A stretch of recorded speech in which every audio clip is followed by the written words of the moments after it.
ಉಡಾಯಿಸೋ ಖಾರ ಬಣ್ಣ ರುಚಿಯನ್ನು ನೀಡುತ್ತದೆ. ಮೆಣಸಿನ ಪುಡಿ ಚಿಂದಿ ಉಡಾಯಿಸೋ ಖಾರ ಬಣ್ಣ ರುಚಿ. ಬಿಹಾರ ಎಸ್ಐಆರ್ ಮಧ್ಯೆ ಆಧಾರ್ ಪರಿಗಣಿಸಲು ಚುನಾವಣಾ ಆಯೋಗಕ್ಕೆ ಸುಪ್ರೀಂ ಸೂಚನೆ ಕೊಟ್ಟಿದೆ. ಇನ್ನು ಬೀದಿ ನಾಯಿ ಹಾವಳಿ ಆದೇಶ ಸಡಿಲಿಸಿದ ಸುಪ್ರೀಂ ಎಲ್ಲಾ ರಾಜ್ಯಗಳಿಗೂ ನೋಟಿಸ್ ನೀಡಿದೆ. ಈ ಸುದ್ದಿಗಳನ್ನು ನೋಡೋಣ ನ್ಯಾಷನಲ್ ನ್ಯೂಸ್ ಟಾಪ್ 9ನಲ್ಲಿ. ಬಿಹಾರದ ಮತದಾರರ ಪಟ್ಟಿ ಪರಿಷ್ಕರಣೆ ಪ್ರಕ್ರಿಯೆಯಲ್ಲಿ ಆಧಾರ್ ಕಾರ್ಡ್ ಅನ್ನ ನಿವಾಸದ ಪುರಾವೆಯಾಗಿ ಪರಿಗಣಿಸಲು ಸುಪ್ರೀಂ ಕೋರ್ಟ್ ಚುನಾವಣಾ ಆಯೋಗಕ್ಕೆ ನಿರ್ದೇಶಿಸಿದೆ. ಅಲ್ಲದೆ ಪಟ್ಟಿಯಿಂದ ಹೊರಗಿರುವ ಮತದಾರರು ಕೂಡಲೇ ಆಧಾರ್ ಕಾರ್ಡ್ ಸಹಿತ ಚುನಾವಣಾ ಆಯೋಗಕ್ಕೆ ಅರ್ಜಿ ಸಲ್ಲಿಸಬೇಕು ಅಂತ ಸುಪ್ರೀಂ ಹೇಳಿದೆ.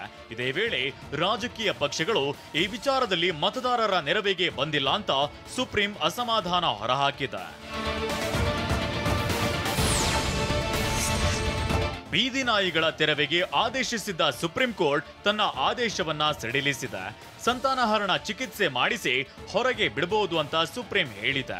ದೆಹಲಿ ಎನ್ಸಿಆರ್ನ ಸುತ್ತಮುತ್ತಲಿನ ಬೀದಿ ನಾಯಿಗಳನ್ನ ಆಶ್ರಯ ತಾಣಗಳಿಗೆ ಸ್ಥಳಾಂತರಿಸಲು ಸುಪ್ರೀಂ ಇತ್ತೀಚೆಗೆ ಸೂಚಿಸಿತ್ತು. ಶ್ವಾನಪ್ರಿಯರು ಮತ್ತು ಪ್ರಾಣಿ ಸಂಘಟನೆಗಳು ಸಲ್ಲಿಸಿದ್ದ ಮರುಪರಿಶೀಲನಾ ಅರ್ಜಿಯ ವಿಚಾರಣೆ ನಡೆಸಿದ ಸುಪ್ರೀಂ ಕೋರ್ಟ್ ತನ್ನ ಆದೇಶ ಸಡಿಲಿಸಿದೆ. ಅಲ್ಲದೆ ಬೀದಿ ನಾಯಿಗಳಿಗೆ ಆಹಾರ ತಿನ್ನಿಸಬಾರದು ಅಂತ ಸಾರ್ವಜನಿಕರಿಗೆ ಸೂಚನೆ ಕೊಟ್ಟಿದೆ. ಇನ್ನು ಸುಪ್ರೀಂ ಕೋರ್ಟ್ನಿಂದ ಎಲ್ಲ ರಾಜ್ಯಗಳಿಗೂ ನೋಟಿಸ್ ನೀಡಲಾಗಿದೆ. ಎಲ್ಲ ಬೀದಿ ನಾಯಿಗಳನ್ನ ಸ್ಥಳಾಂತರಿಸಿ ಪ್ರತಿ ವಾರ್ಡ್ನಲ್ಲಿ ಆಹಾರ ನೀಡುವ ಪ್ರದೇಶಗಳನ್ನ ಗುರುತಿಸಲು ಪುರಸಭೆ ಅಧಿಕಾರಿಗಳಿಗೆ ಸೂಚನೆ ನೀಡುವಂತೆ ಸೂಚನೆ ಕೊಟ್ಟಿದೆ. ಪಾಲಿಕೆ ಅಥವಾ ಸರ್ಕಾರ ಸೂಚಿಸಿದ ಜಾಗ ಬಿಟ್ಟು ಇತರೆ ಪ್ರದೇಶಗಳಲ್ಲಿ ನಾಯಿಗಳಿಗೆ ಆಹಾರ ನೀಡಬಾರದು ಅಂತ ಸುಪ್ರೀಂ ಹೇಳಿದೆ. ಜೊತೆಗೆ ದೂರು ನೀಡಲು ಸಹಾಯವಾಣಿ ರಚಿಸಲು ಸೂಚಿಸಿದೆ. ಬ್ಯಾನ್ ಆಗಿದ್ದ ಟಿಕ್ ಟಾಕ್ ಮತ್ತೆ ಭಾರತಕ್ಕೆ ಎಂಟ್ರಿ ಕೊಟ್ಟಿದೆ ಅನ್ನೋ ವದಂತಿ ಹಬ್ಬಿದ್ದು, ಇದಕ್ಕೆ ಕೇಂದ್ರ ಸರ್ಕಾರ ಇಲ್ಲ ಅಂತ ಸ್ಪಷ್ಟನೆ ಕೊಟ್ಟಿದೆ. ಭಾರತ ಮತ್ತು ಅಮೆರಿಕ ಟಾರಿಫ್ ವಾರ್ ಬಳಿಕ ಚೀನಾ ಭಾರತಕ್ಕೆ ಹತ್ತಿರವಾಗ್ತಿದ್ದು, ಅದರ ಭಾಗವಾಗಿ ಟಿಕ್ ಟಾಕ್ ರೀ ಎಂಟ್ರಿ ಕೊಟ್ಟಿದೆ ಅನ್ನೋ ಸುದ್ದಿ ಹರಿದಾಡಿತ್ತು. 2020ರ ಗಲ್ವಾನ್ ವ್ಯಾಲಿ ಸಂಘರ್ಷದ ಬಳಿಕ ಭಾರತ ಮತ್ತು ಚೀನಾ ಮಧ್ಯೆ ರಾಜತಾಂತ್ರಿಕ ಸಂಘರ್ಷ ಶುರುವಾಗಿತ್ತು.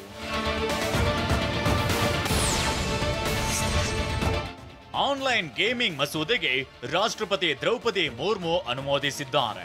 ರಾಜ್ಯಸಭೆ ಅನುಮೋದನೆ ನೀಡಿದ ಒಂದು ದಿನದ ನಂತರ ರಾಷ್ಟ್ರಪತಿ ದ್ರೌಪದಿ ಮುರ್ಮು ನಿನ್ನೆ ಆನ್ಲೈನ್ ಗೇಮಿಂಗ್ ಮಸೂದೆಗೆ ಒಪ್ಪಿಗೆ ನೀಡಿದ್ದಾರೆ. ರಾಷ್ಟ್ರಪತಿಗಳ ಅನುಮೋದನೆಯ ನಂತರ ಆನ್ಲೈನ್ ಗೇಮಿಂಗ್ ಮಸೂದೆ ಕಾನೂನಾಗಿ ಬದಲಾಗಿದೆ. ಇದು ಇ ಸ್ಪೋರ್ಟ್ಸ್ಗಳನ್ನ ಉತ್ತೇಜಿಸುವ ಹಣದ ಗೇಮಿಂಗ್ ಅಪಾಯಗಳನ್ನ ನಿಯಂತ್ರಿಸುವ ಗುರಿ ಹೊಂದಿದೆ.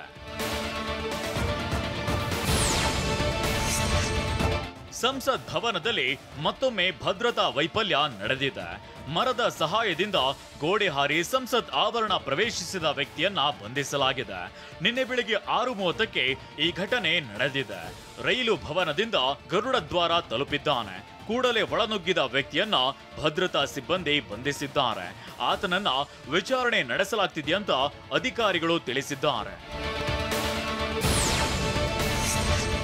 ಪಶ್ಚಿಮ ಬಂಗಾಳದ ಕೋಲ್ಕತಾದಲ್ಲಿ ನಿನ್ನೆ 3 ಮೆಟ್ರೋ ಮಾರ್ಗಗಳನ್ನ ಪ್ರಧಾನಿ ಮೋದಿ ಉದ್ಘಾಟಿಸಿದ್ರು. ಬಳಿಕ ಉದ್ಘಾಟನೆಗೊಂಡ ಮೆಟ್ರೋದಲ್ಲಿ ಶಾಲಾ ವಿದ್ಯಾರ್ಥಿಗಳು, ಮೆಟ್ರೋ ಮಾರ್ಗ ನಿರ್ಮಿಸಿದ ಕಾರ್ಮಿಕರೊಂದಿಗೆ ಪ್ರಧಾನಿ ಪ್ರಯಾಣಿಸಿ ಸಂವಾದ ನಡೆಸಿದ್ರು. ಇನ್ನು ಹೌರಾ ಮೆಟ್ರೋ ನಿಲ್ದಾಣ ಭಾರತದ ಅತ್ಯಂತ ಆಳವಾದ ಮೆಟ್ರೋ ನಿಲ್ದಾಣವಾಗಿದೆ. 33 ಮೀಟರ್ ಆಳದಲ್ಲಿ ಈ ನಿಲ್ದಾಣ ನಿರ್ಮಿಸಲಾಗಿದೆ. ಮೆಟ್ರೋ ಉದ್ಘಾಟನೆ ಮತ್ತು ಕೆಲ ಅಭಿವೃದ್ಧಿ ಕಾರ್ಯಕ್ರಮಗಳಿಗೆ ಶಂಕುಸ್ಥಾಪನೆ ನೆರವೇರಿಸಿದ ಮೋದಿ ಸಮಾವೇಶದಲ್ಲಿ ಭಾಗಿಯಾದರು. ಈ ವೇಳೆ ಪಶ್ಚಿಮ ಬಂಗಾಳದ ದೀದಿ ಸರ್ಕಾರದ ವಿರುದ್ಧ ವಾಗ್ದಾಳಿ ನಡೆಸಿದ್ದಾರೆ. ಪಶ್ಚಿಮ ಬಂಗಾಳದಲ್ಲಿ ಟಿಎಂಸಿ ಹೋಗುತ್ತೆ, ಬಿಜೆಪಿ ಬರುತ್ತೆ ಅಂತ ಭವಿಷ್ಯ ನುಡಿದ್ರು. ಕೇಂದ್ರ ಸರ್ಕಾರ ರಾಜ್ಯಕ್ಕೆ ಕಳುಹಿಸುವ ಹಣವನ್ನ ಟಿಎಂಸಿ ಸರ್ಕಾರ ಮಹಿಳೆಯರು ಮತ್ತು ಬಡವರ ಕಲ್ಯಾಣಕ್ಕಾಗಿ ಬಳಸುತ್ತಿಲ್ಲ. ಅದರ ಬದಲಾಗಿ ಈ ಹಣವನ್ನ ಟಿಎಂಸಿ ಕೇಡರ್ಗೆ ಖರ್ಚು ಮಾಡಲಾಗ್ತಿದೆ ಅಂತ ಆರೋಪಿಸಿದ್ದಾರೆ.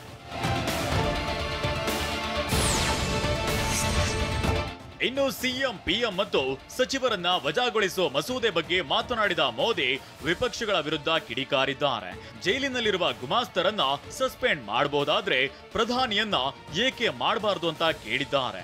ಅಲ್ಲದೆ ತಮ್ಮ 11 ವರ್ಷಗಳ ಸರ್ಕಾರದಲ್ಲಿ ಭ್ರಷ್ಟಾಚಾರದ ಕಲೆ ಇಲ್ಲ ಅಂತ ಹೇಳಿಕೊಂಡ ಪ್ರಧಾನಿ ಮೋದಿ ಹಿಂದಿನ ಕಾಂಗ್ರೆಸ್ ಆಡಳಿತದ ವಿರುದ್ಧ ವಾಗ್ದಾಳಿ ನಡೆಸಿದ್ದಾರೆ.